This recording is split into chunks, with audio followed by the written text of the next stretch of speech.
So hello everyone, इससे पहले हमने चैप्टर 8 कंप्लीट कर लिया है और आज हम करने वाले हैं chapter 9।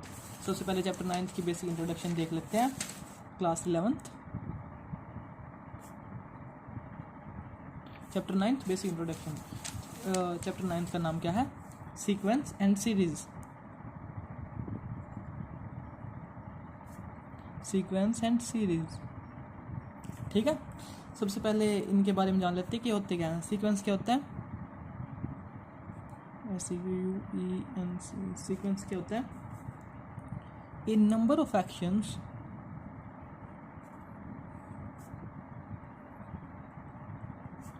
that come one after other। तो अब हम सीक्वेंस किसको बोलेंगे? ये कह रहा है कि भाई ए नंबर ऑफ एक्शंस, कुछ एक्शंस हैं जो एक दूसरे के बाद आते हैं। जैसे पहले एक एक्शन हो गया फिर उसके बाद दूसरा।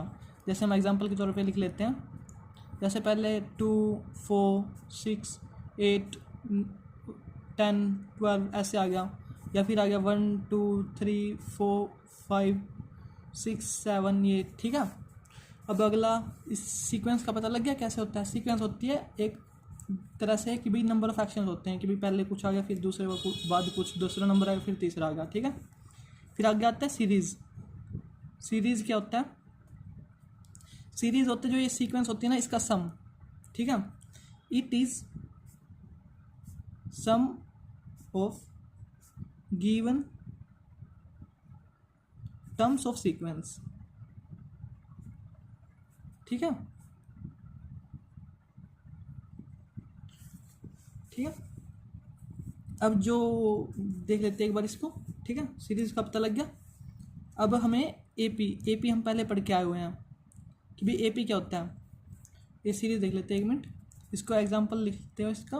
जैसे ये है, अगर इसको ऐसे लिख दे 2 + 4 + 6 + 8 + 10 + 12, ये हमारा सीरीज होगा, ठीक है। It is the sum of given terms, इनका सम ही तो है, ठीक है, ये सीरीज होगा। अब एपी देख लेते हैं। एपी क्या होता है? ये सीक्वेंस, एपी की फुल फॉर्म अरिथमेटिक प्रोग्रेशन होता है, जो कि हम पहले भी पढ़ के आए हुए हैं, ठीक है। ये sequence is said to be in AP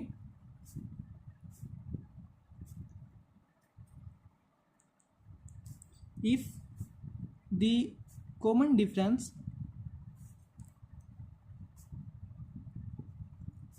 between each term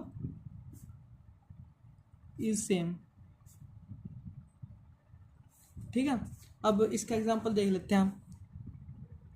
जैसे कोई हम एक ले लेते हैं 2, 4, 6, 8, 10, 12, ठीक है। अब इसका डिफरेंस देखो, ये फर्स्ट टर्म है, ये सेकंड टर्म है, थर्ड टर्म है, ये फोर्थ है, ये फिफ्थ है।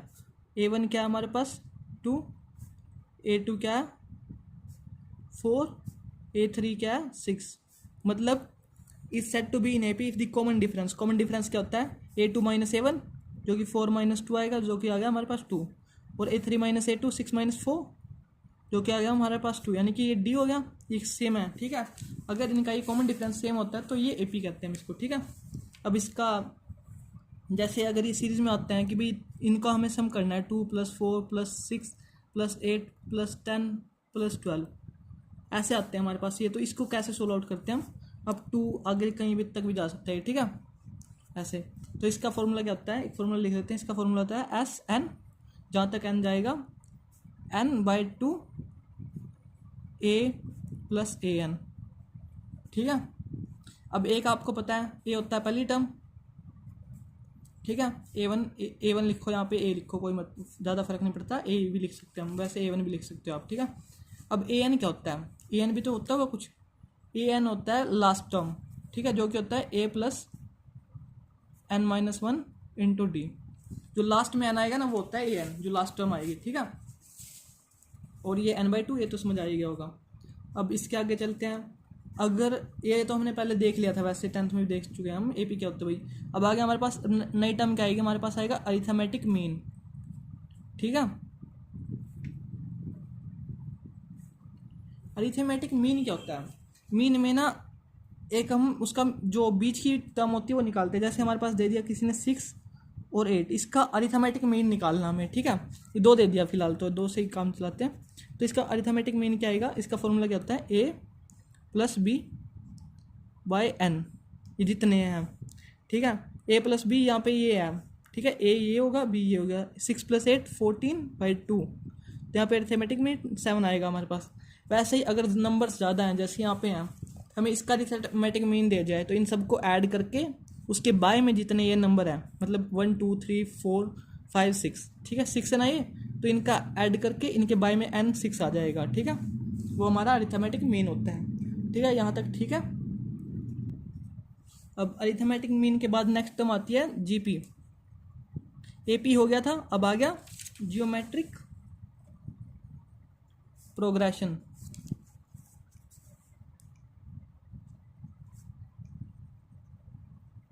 इसको हम बोलते हैं जीपी, ठीक है, जीपी। एपी हो गया, जीपी। अब जीपी कर रहे हैं हम।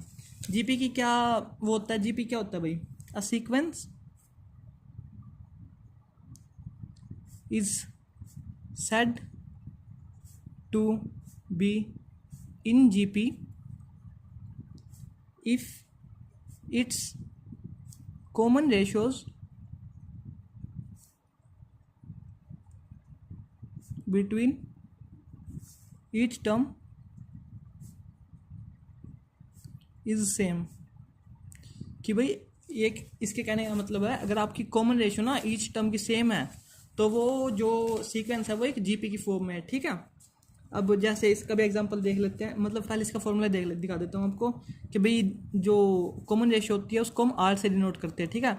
जो A2 देख पहले लिख लेते हैं, A1 A2 A3 A4 A5, ठीक है। अब इसकी ये R1 क्या आएगी, A2/A1 coma A3/A2 is equal to R2, ठीक है। अब इसके कहने का क्या मतलब है, अगर R1 is equals to R2 है तो जो हमारी ये है ना, ये जीपी की फॉर्म में ये सीक्वेंस, ठीक है। इनके कहने का सिंपल सा ये मतलब है, बस ये बात समझने की हमारी, ठीक है। अब हमारे पास एक और आता है कि भाई हमें इसका सम निकालना, तो वह कैसे निकालेंगे, सम ऑफ जीपी, ठीक है। इसका सम कैसे निकालते हैं, एसएन से डिनोट करते हैं, और इसका होता है a + 1 - Rn/1 + Rn r, ये सॉरी यहाँ पे गलती होगी, 1 - Rm, ठीक है। अब हमारे पास दो फॉर्मूले हैं, एक तो ये हो गया, एक दूसरा फॉर्मूला और है इसका कि Sn = a Rn-1 / R-1, ठीक है। अब ये किस केस में है, if 1 is greater than R, अगर R छोटा है 1 से तो ये फॉर्मूला ये लगेगा, R इज़ स्मॉलर देन 1, ठीक है, तो ये फॉर्मूला लगेगा। अगर हमारे पास आ जाए if R is greater than 1 तो ये फॉर्मूला लगेगा। ये आपको इस फॉर्मूले से भी समझ में आ रहा होगा, क्योंकि यहाँ 1 में से R माइनस हो रहा है तो R ऑब्वियसली बात है छोटा होगा, यहाँ पे 1 R में से माइनस हो रहा है, ऑब्वियसली बात है R बड़ा होगा, ठीक है ना। ज़्यादा फर्क नहीं है, कुछ आप क्वेश्चन करेंगे जब हमें आसानी से याद होता रहेगा ये तो, ठीक है। अब हमें आगे इसके बाद जीपी का भी पता लग गया और सम कैसे निकालते हैं उसका भी पता लग गया। अब एक और टर्म आएगी हमारे पास, नई टर्म क्या आएगी इसमें, जियोमेट्रिक मीन आएगी। जियोमेट्रिक मीन, अरिथमेटिक मीन देख लिया था, अब जियोमेट्रिक मीन क्या होता है वो देखते हैं। तो जो हमारा जियोमेट्रिक मीन होता है ना, उसका फॉर्मूला होता है √(a)(b), ठीक है। ये जियोमेट्रिक मीन का हमारा फॉर्मूला होता है, ठीक है। अब आगे हम क्वेश्चंस करेंगे, इसके बाद 9.1 एक्सरसाइज करेंगे, उसमें आपको आगे बताते रहेंगे, ठीक है।